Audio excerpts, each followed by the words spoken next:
What's up, guys? Mason the Brock Henderson here, and this is Mr. Monk's Last Case, a Monk movie, and I'm super excited about this one. First of all, you might notice that my chair is not the same. I moved it, and I didn't want to move it back because it was going to be a lot of work. So, on top of that, I thought, hey, what better way to celebrate Monk returning than by changing something for one of these reviews, right? Because that's what he loves. He loves change. But yeah, Monk for me, definitely one of my favorite shows. One of my real formative shows because I started watching it around middle school. I think it was already on season 3 or 4 when I picked it up. So I managed to watch, basically, it was almost like a family tradition, is watching Monk, and then whenever Psych came on, it was Monk and Psych back to back. And it was just, I have such fond memories of watching these shows and stuff. So seeing that Psych got its revival through movies, and now Monk is getting a revival through movies, seemingly, they're probably judging to see how well this does to decide whether they're going to do more. I hope it does well, though, because I would love to see more of Monk. And honestly, seeing all these guys back together, they've still got it. I mean, they all still exemplify these characters so well. I mean, Tony Shalhoub just absolutely crushes it on returning to the role. Almost like he never left it. Almost like this is how he just lives every day. And he's like, oh yeah, you want me to return? Yeah, it's fine. I do all this Monk stuff every day. But it was such a good feeling to return. And overall, I had a blast with this movie. I mean, it was getting me. It was cracking me up so often. So many of the jokes landed for me. And the emotional moments landed for me too. Like, there were several moments that I can think of. The Lego bridge was definitely, it went on a little too long whenever he was raising it up and down, but everything before that, I was dying laughing. All of Monk's dark jokes about, like, the dog at the shelter, Eden, what was his name? Rick Eden, I think was his first name. But his, you could live forever, you monster. That got me too.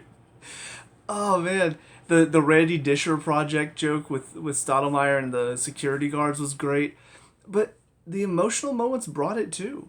I mean, Monk's dilemma in this and where he is in this movie is very dark for this show, and they treat it, obviously they have their jokes because it's Monk, and he's gonna make jokes that are very, I guess, matter of fact, even though the topic of which he's talking about is something that people typically don't speak so matter of factly about. But in his mind, it's a chance to see Trudy again. So it's not this whole, like, oh, I'm about to end it. It's, I'm about to go see my wife again, which he obviously wants to do, and he's kind of sick of where the world's gone. And I mean, it's something that I feel like, I'm not saying that I've had these thoughts before, but you can kind of understand somebody in his position and how he feels and what he deals with every day. It's sad, but it's true. And so I feel like they did a good job of bringing us along on that journey, seeing all the different steps, and then at the end, seeing what causes him to decide, you know what, you're right, it's not time yet. If I'm going to go out, it's going to be sometime later because there's still people that need my help. And yeah, that last scene, I mean, it got to me. Wasn't bawling or anything, but definitely felt the watery eyes, the chest tightening that you get. It was a good scene. And I would like to know, because I couldn't get any confirmation about it, I would like to know if those actors at the end, mainly the ones that were talking to him, I'm assuming all the ones that started walking in when it was like over 100 of them. I'm assuming most of those in the background were probably just background actors. But the ones that were talking to him, I would like to know, were those actual actors that were victims in past cases? Because if so, I mean, that's fantastic. And honestly, it would be really interesting if the one girl that says she's still trapped in a freezer, it'd be really interesting if they returned and hers is the case that he's solving at the beginning of it. I feel like that would be a nice little, I guess, tie-in to the first movie. So yeah, that final scene though, it really hit home just where he is and what it takes for him to just get on with his life. Because you could tell how tired he is. And again, Tony Shalhoub brings that in his performance. He brings that sort of he wants to help. He wants to help Molly. Lost her name for a second. He wants to help her and solve this case for her, but he's also just very tired because he's been going for so long and been dealing with a lot of this stuff for so long. So, yeah, I think very, very solid performance from everyone. The only the only character I had a bit of an issue with was Natalie. And that's just because I don't think they wrote her very well in this. It felt like they tried to make her a little too goofy at times. I mean, the whole 3-point turn thing, first of all, it felt kind of a copy of the similar joke from Psych. What episode was that? I think it was the one with the mummy, where Gus is like doing the back and forth. I think Sean's line in that is, what is that, a 27-point turn? Ridiculous. They did the same thing with her, except she's like backing into cars and stuff. I don't know. I mean, there was the one episode where she heard Julie's name and involved in a murder, and she took the captain's new car and like crashed it and stuff. But that was in a moment of panic because she thought her daughter was dead. So I don't really think we got a whole lot of, oh, Natalie's an awful driver throughout the show. So this was just a weird scene for me, and that was really the only memorable moment from her throughout. Like, she wasn't quite as involved as I would have liked her to be. I know, obviously, she has moved on with her life, so she's not going to be Monk's assistant in this movie, but I still would have liked to see her be involved. I mean, we saw she wasn't as disinterested in solving cases as, like, Sharona was. And so I felt like, and honestly, if you've not read the book series of Monk, I highly recommend it because they continue on after the show. And obviously, I don't think the movie really takes those into account. And I mean, rightly so, because a lot of people may not have read it. So you don't want to make a movie based on books that maybe your audience hasn't read yet.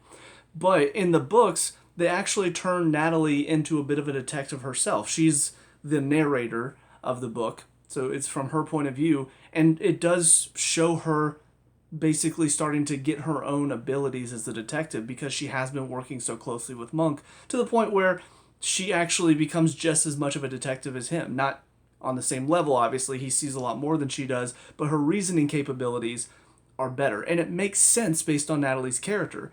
I was really hoping we would get to see a bit of that in this.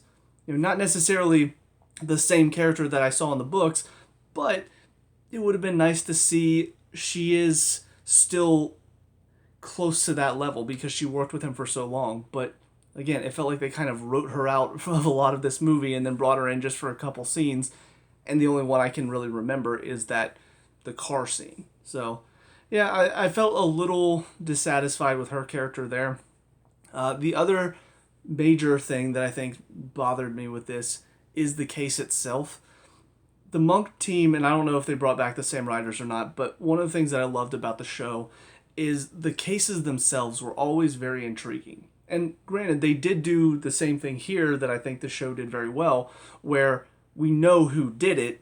It's all of the matter of how did they do it. And it's very unique in that sense, because I don't think there are a lot of shows that typically are more of a how done it than a who done it. So I like the fact that they kept that the same.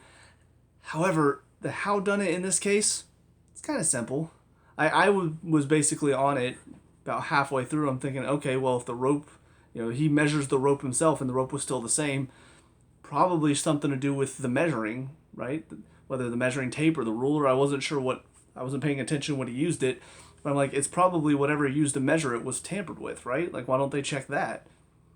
And so whenever he's in the, coffin place, and I don't know why they had the one guy. He's been so many different things in so many different shows. I don't remember the actor's name now, but I don't know why they had him as twins. That was kind of weird. But whenever they're doing like the measuring and stuff, I'm like, oh, okay, so yeah, here we go. We're about to get the Monk sees the measuring tape and has the eureka moment. And sure enough, that's where it went. So I felt like that was a little simplistic. On top of that, it felt like everything wrapped up a little too neatly at the end. Because, yeah, you found how the rope was tampered with, but how does that prove that Rick Eden was the one that did it? How does that prove his guilt? I feel like they sort of glossed over that. It's like, aha, we found the way it was tampered with. You're going to jail.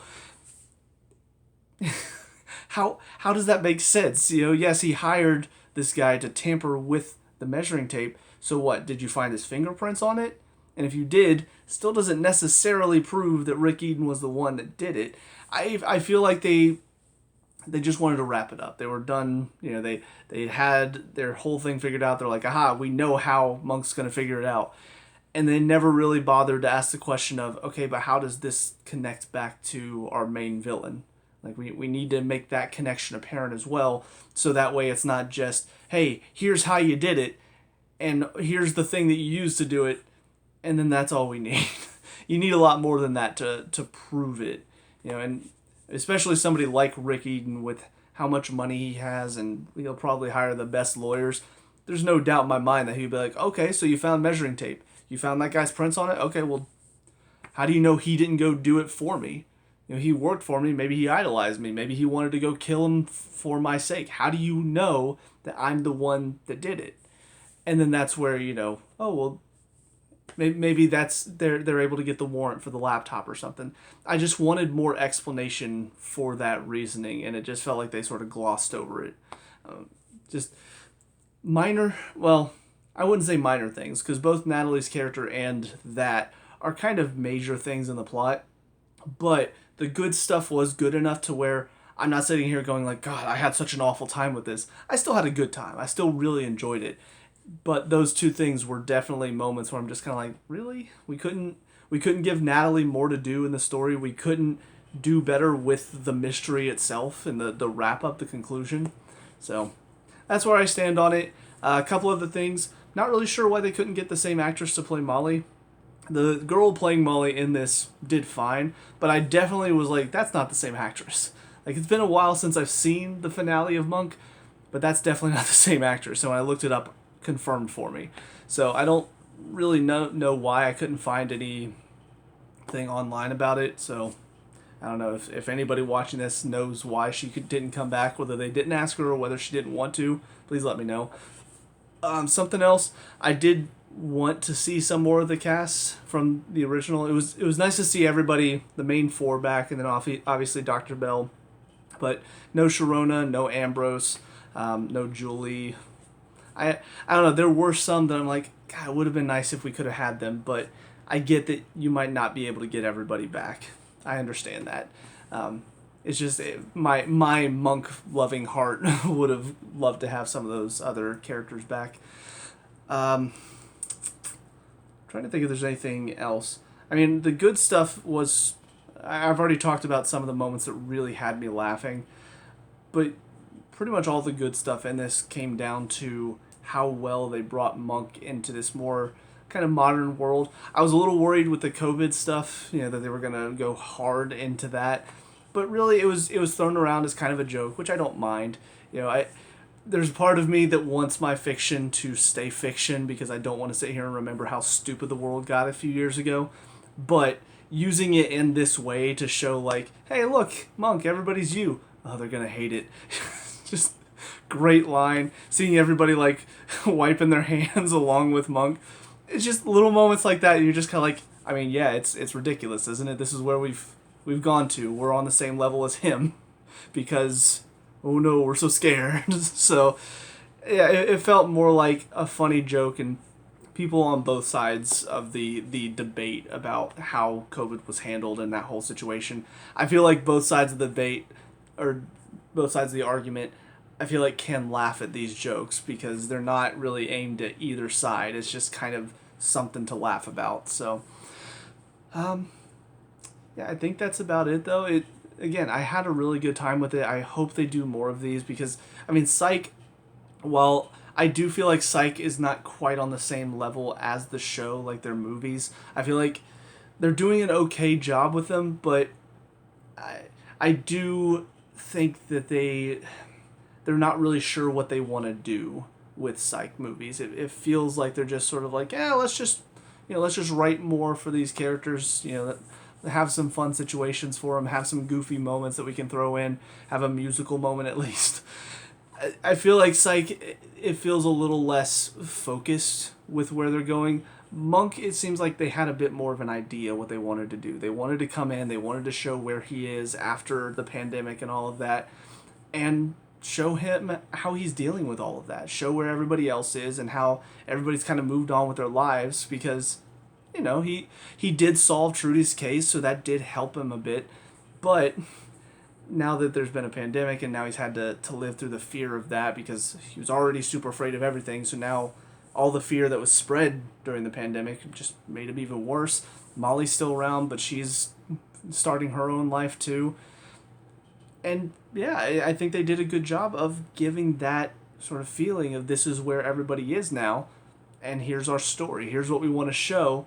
And even that nice little moment where you have, the national, I don't want to say it because I think YouTube gets upset when you say that word, but you have that moment where they share the hotline, and it's a nice moment because, I mean, how disconnected we've been over the past few years. We do have, I think, a lot of people out there that probably are feeling very alone and feel like they don't have anybody to turn to. And honestly, two things that have stuck out to me over the past couple years. One was a game I played, Persona 5 Strikers, had a lot of moments where it felt like it was kind of showing, hey, don't go through your struggles alone. Don't go through your trauma alone because it can turn you into kind of an awful person or possibly lead to some awful moments in your life. And then also a song that I knew about, but I didn't really know about its popularity until literally last week was Disturbed's version of Sound of Silence. I'd heard that song before, and I do like the song. It's really good. But listening to people talk about it and what it meant to them, and really actually listening to the words myself, because it's something where I just sort of I would have it on, but I wouldn't really be listening. That feeling of not communicating with each other, not being connected to each other, even though you're talking all the time. You talk to so many people, but are you really saying anything? Are you really listening to what they're saying? There's a lot of that in our world right now, and most of it comes down to you look at the political climate, you look at what the media is doing, and again, the pandemic and everything that happened caused people to kind of shut themselves in and not want to go around and be around people. That all of that combined together has really caused us to kind of shut ourselves in and be very distant and not want to make those connections, and it's turning a lot of people into really awful people. I mean, there are several people that I knew that I was friends with before all of that went down, and then afterward, it's almost like they're just a completely different person now. I do think, obviously on the topic of what Monk is going through and what he's thinking about doing, I do think there are those people out there that are feeling like that too. They feel like they don't have anybody. They feel like they don't have people that they can turn to and confide in. And I do think that this was kind of a good way to show you do have reasons to be here. Maybe you don't see them, maybe they're not apparent to you, but there are reasons, obviously we're not all detectives that are saving lives or getting justice for people, but I do think everybody has that thing that makes them important for somebody out there that maybe you don't even realize until you think about it. So yeah, I think it was a very good message and something that, again, it got me right in the feels. So, but I think that's about all for this. So I don't know if they'll do more, but I hope they do. And I'm trying to make sure I'm not forgetting anything before I close it out. I think we're good. So anyways, let me know what you guys think down in the comment section below. What were your thoughts on this movie? Let me know. We can talk about and discuss all that good stuff. Leave a like and subscribe, and also check out, I've got a ton of other reviews on the channel. I've also started Let's Playing games, so I don't know what I'm pointing at. I don't think I'm going to be putting anything there. I just wanted to point out. But anyways, I hope you guys have a great day, and I will see you guys whenever I see you. Peace out.